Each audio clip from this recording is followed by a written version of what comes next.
Hey everybody, Sam here. And Angela, and welcome to our channel. Welcome to another video of building our new back deck on the back of our 1988 Palm Harbor single wide mobile home. Beats to it. You did really good with that. There is a link to the full build playlist. If you're just dropping in on this one, it'll get you guys started to finish. Whenever we finish, it'll be there. In the last video, we set posts, so let's see how far we can get today. Let's go.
Don't you go over. It's a lot heavier earlier than just a nail gun.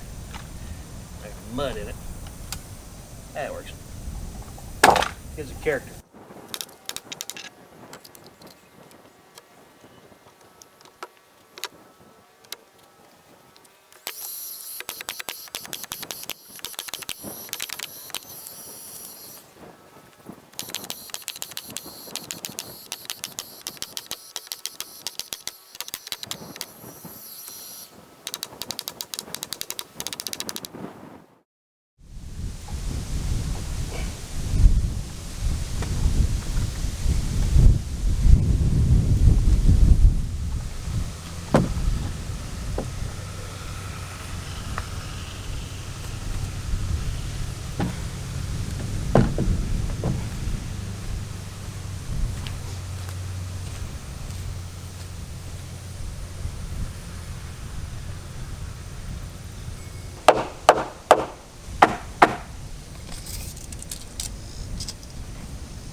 As you guys saw there, we now have our posts cut to their final height.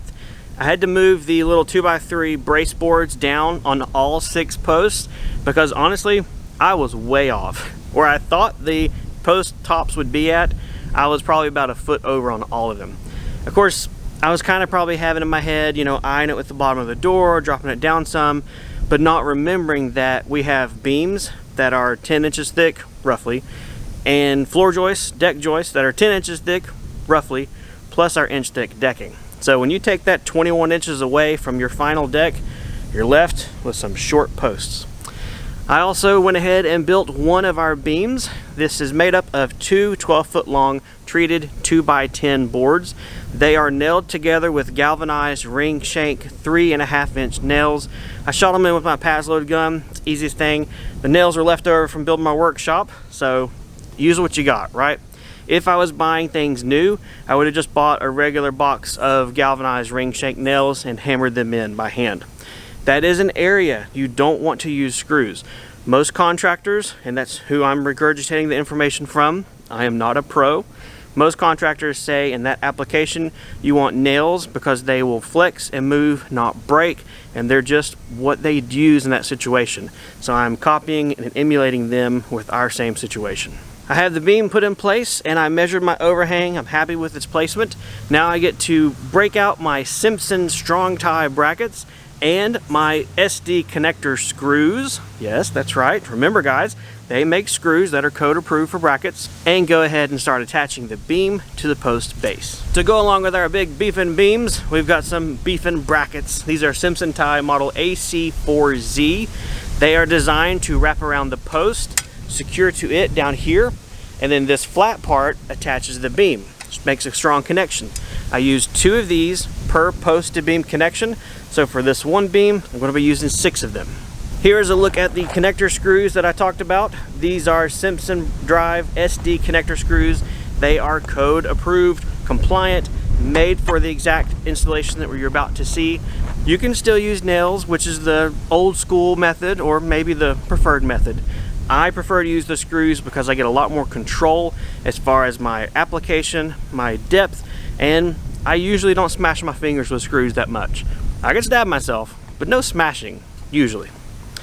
Alright, got my brackets, screws, drill. Let's bring you guys along up close for some nice post beam bracket footage-ology stuff.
I wanted to pause for a minute to welcome my Vanna White, but that's not a good analogy.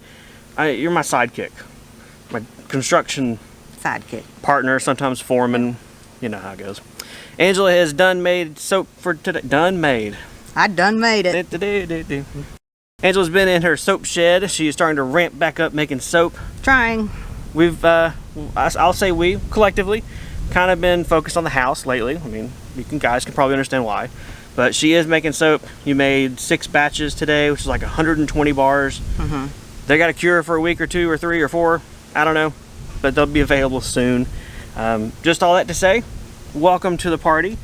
I'm going to put you on Simpson tie duty, and I'm going to start building the second beam. Sounds good. Let's go. There you go. I was waiting for that one.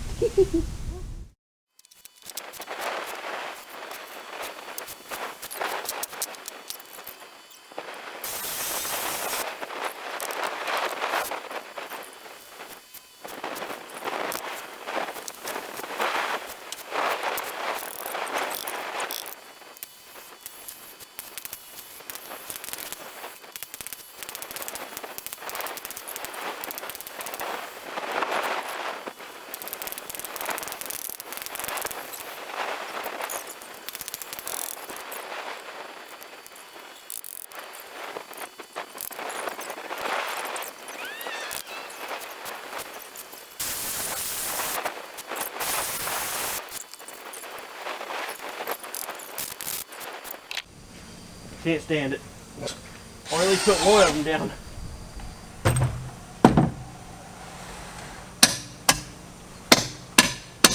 Where's the level? Let's check it or cry it. Sweet. Perfectly level. I'm not lying. We'll let you guys see. Sam's not a liar, usually. I would hope never.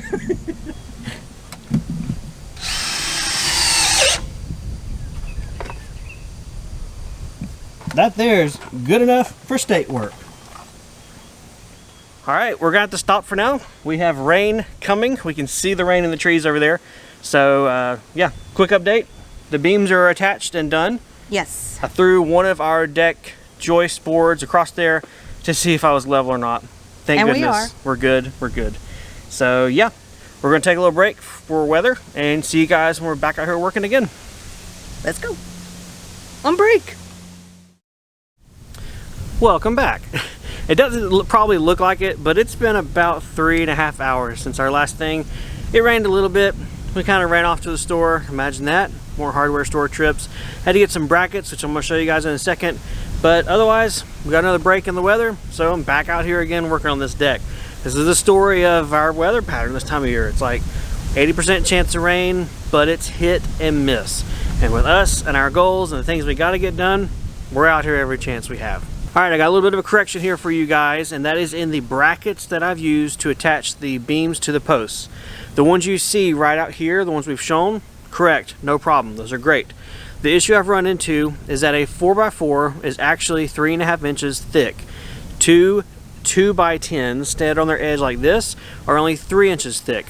The brackets that we have are not adjustable in their depth of mounting, which is not a problem for the front where you keep it flush and nice and pretty, but on the back side, there's a 1/2 inch gap. So I went to the store and I picked up some more Simpson strong tie brackets. This is particular model LPC4Z. These little guys, they're very similar to what I used for the front deck. It's beams and post configuration.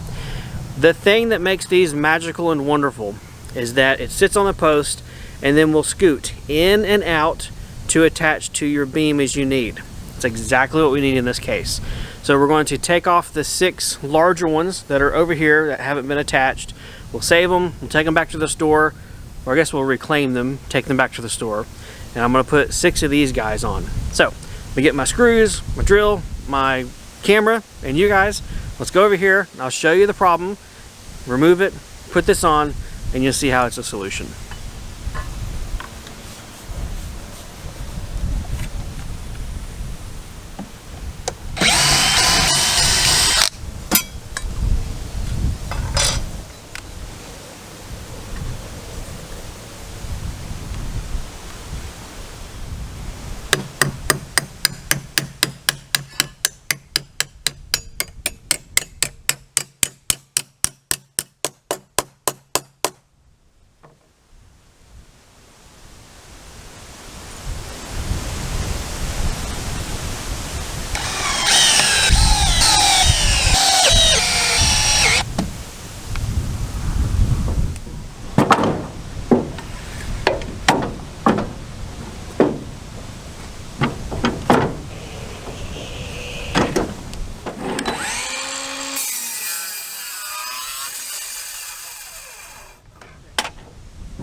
I figured now was the best time to go ahead and add a little bit of diagonal bracing to the underside of this deck. I cut some 2x6s to about 2 foot lengths, mitered cut the ends to 45 degrees, you guys saw it, and then attached them with those 3.5 inch long structural screws. They are all braced up, so now we get to have a lot of fun, which is carrying over a whole bunch of 2x10s, 10 feet long, and putting them on our beams because, that's right, time to start framing out that floor.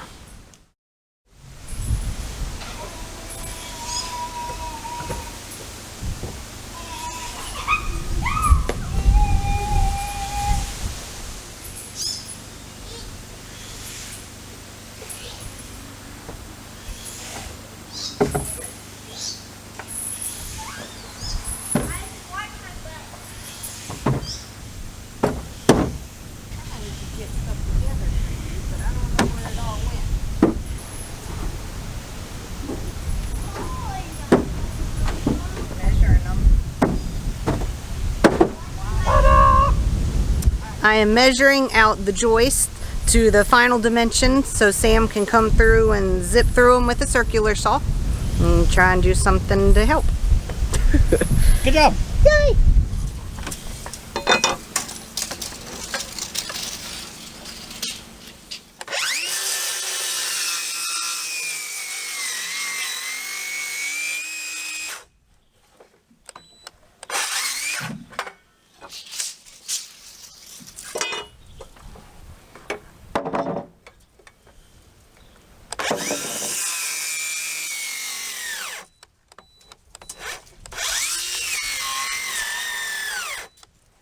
It's a new battery.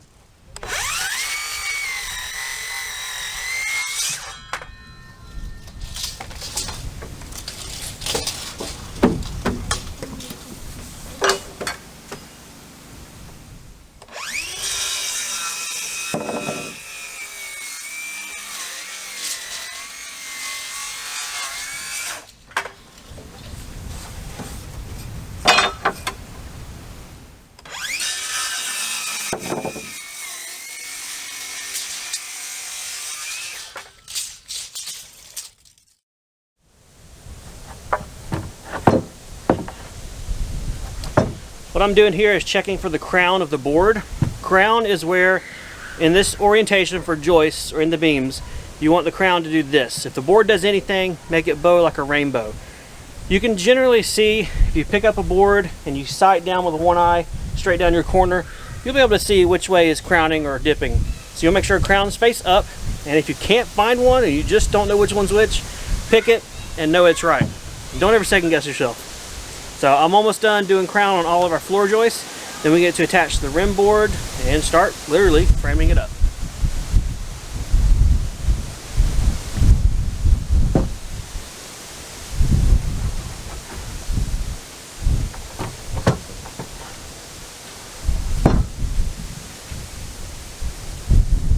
Are you excited?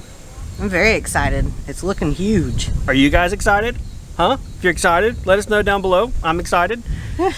If you're not excited, or if you're saying, well, I mean, maybe kind of give us a reason, juice us up a little bit, let us get jazzed, we're ready to start framing our deck. Sweet. I mean, I know I've said that the last couple of shots, but all of the rafters, these aren't rafters, crazy They're talk. joists. Crazy talk. All of the joists are cut to length, and our 2 rim joists are cut to length as well. I say 2, they're just the initials. We're gonna have a double rim joist out here hanging out downtown. Up at the house, just a single, that's all we need. But they're ready to go. We've got our 3-inch long exterior grade deck screws, our impact driver, our pencils in our hair or ears, wherever they may fit. Here. And I think we're ready to rock and roll. You just tell me what we got to do, and let's go. I was waiting for that. That's what I was waiting for. I knew it. Nude it. Knowed it. Yeah, I no knowed nude. it. We ain't nuding it on camera. Game begin.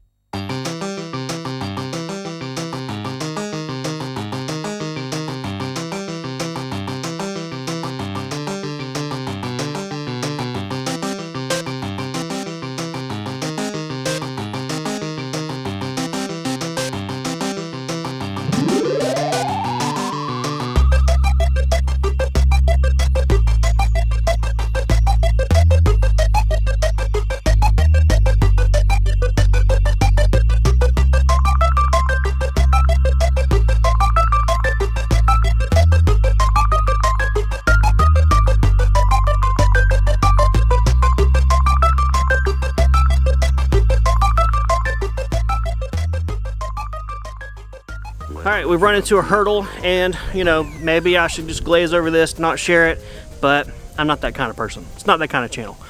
We're running into a problem where our outer rim joist has bowed or cupped. It, you know, been sitting out here on a pallet, bundled up and everything, only for a couple of days, but the wood's moving on us. When we first put it on here, it was cupping outwards, and we could not pull it flat. So we took it off, flipped it around, redid our joist marks, and now it's cupping that way. At least that way the tops and bottoms are locked in solid, and it's less of an issue. However, we've still got some areas where it is, you know, if this is the edge of the joist, you got the board, it's kind of peeling off the top. What we're going to try next is grabbing some clamps out of the workshop, and while I don't have 12-foot long ones to reach from rim joist to rim joist, we're going to use that along with a block. We'll attach a block to each joist we need, hook it on the block, hook it on the rim joist, and hopefully clamp it, pull it tight, and then attach it with screws. Hopefully that works. So let's see, right? Let's see if it works or not. Because this is a real world situation, a problem that you may run into, a problem we are running into, and we're trying to find a solution for. So it's part of the fun, right? Yeah, you gotta have fun. That's all you can do. Just gotta have fun. All right, here's my block that I've got. I'm gonna place it right pretty flush to the top, but definitely away from our rim joist, and attach it to the joist here.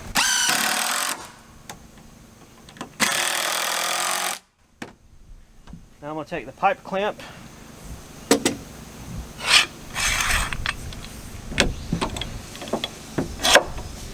do this, and crank it here. If you want to zoom in or get real close here, you can see this.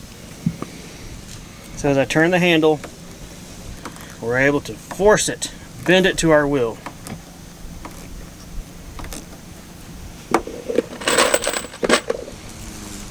And now we can put our screws in the end. I'm going to angle these because screws straight into end grain don't hold at all.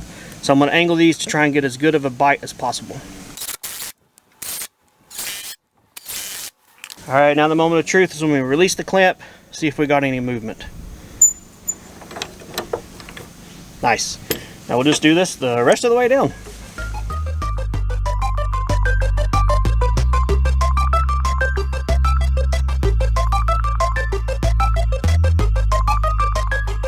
When the drum beats go like this.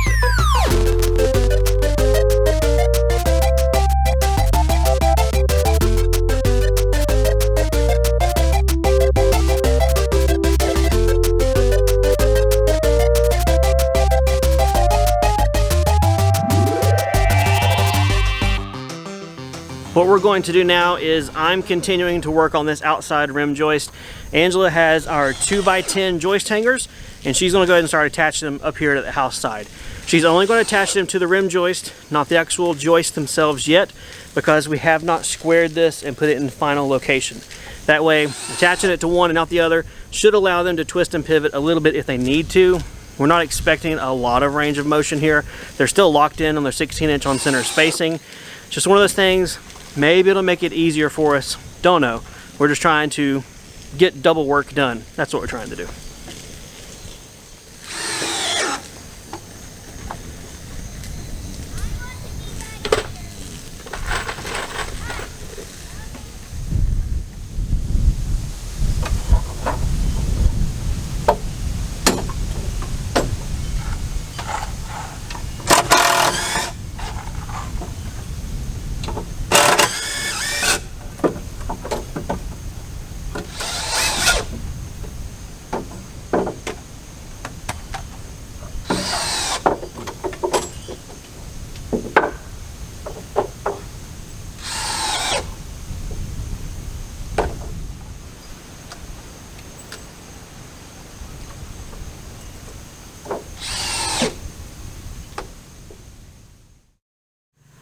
We've got all the joist hangers on. Now it's time to push it as close to the house as we're going to, kind of position it where we want it, and then we're going to square it up.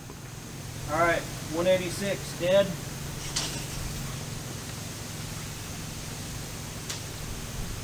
Got it? 184. So, this side is when hanging. it's longer this way, let's do it that way. Yeah. So tell me whenever it looks like it's even on the beam. Thank you.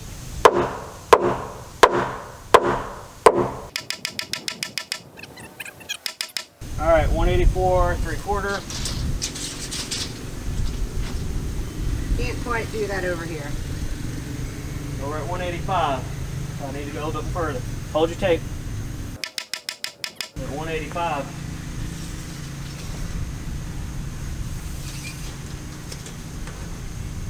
$185. 185. Looking live. Keep it where it's at.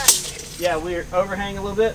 Yeah. Perfect, so we can trim it later. Anyway, we have our deck all squared and perfect. We love it. We almost shed a tear for it because it's just beautiful.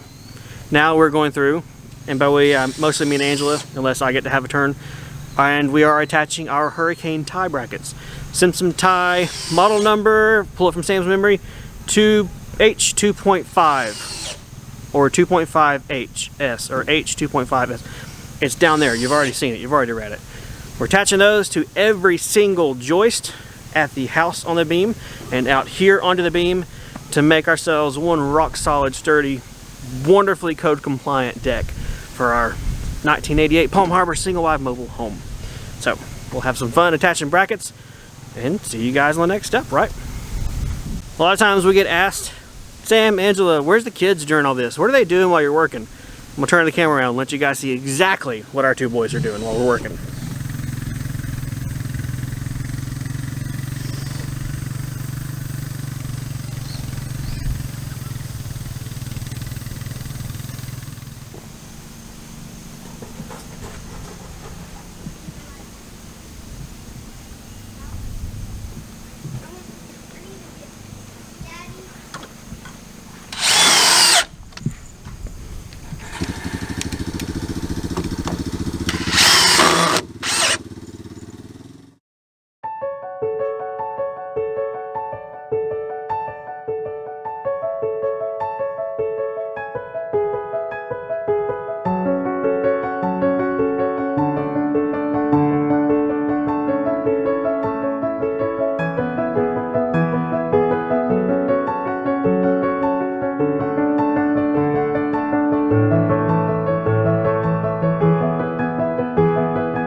I believe we've reached a good stopping point. The day is almost done, but we also got a lot accomplished. We did. It's pretty amazing to think today started with me cutting the posts flush. Which I wasn't here for because I was making soap. Double progress. Yes. But I think it looks great, and it's one of those things that you see a huge difference. Yes. It's not like putting in flooring in the house, the subfloor, where it's like, I don't know. Right. You can't see all the underneath work. You can see all the work here. Yeah, this is framing, and framing's fast. Definitely a big visual change. So it's exciting to think that, seriously, in a couple of days, we could have the deck done. Mm-hmm. I think probably, I don't know, we'll say 3 to 4 days worth of work. Mm-hmm. And I add on an extra day knowing that we've got to form up and pour another concrete slab for our steps. Right. Wherever they may be. We've kind of been changing our mind. We thought we had an original plan for this thing, and as it's developed and we kind of see it and feel it in real life, we're thinking we may move where the steps originally were going to be. We never change our minds. Yeah.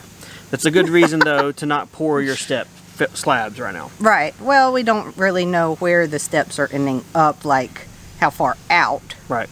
So, well, thanks for coming along. If you have any questions or comments, leave them below. Otherwise, we'll see you guys next time on the homestead. See you guys. Bye. Go that way. Go that way.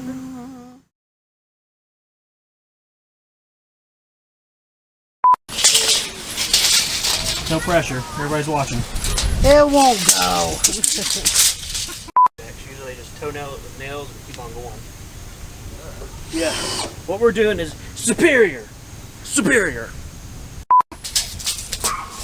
What is going on? It doesn't do anything you want it to What do. is that, a seamstress tape measure? You got the board, it's kind of peeling off the top. The solution we've come up with, okay, the thing we're gonna try next. It's not a solution until it works, right, Sam? Right. Look, it looks like a baboon. His eyes and his nose coming down. Picture like, you know, big fuzzy head. Come on into the camera. No, if you're going to say something else. No, I've jabbered enough for the intro. Okay. So do it again, and wait. You got focus on you? No. What? It's there. There's 2 of them nailed together, 4 nails per course per. Real quick, juggle everything. The rain's coming, and there goes. Just drop it. I didn't intentionally drop it. I feel like I'm like emanating smells.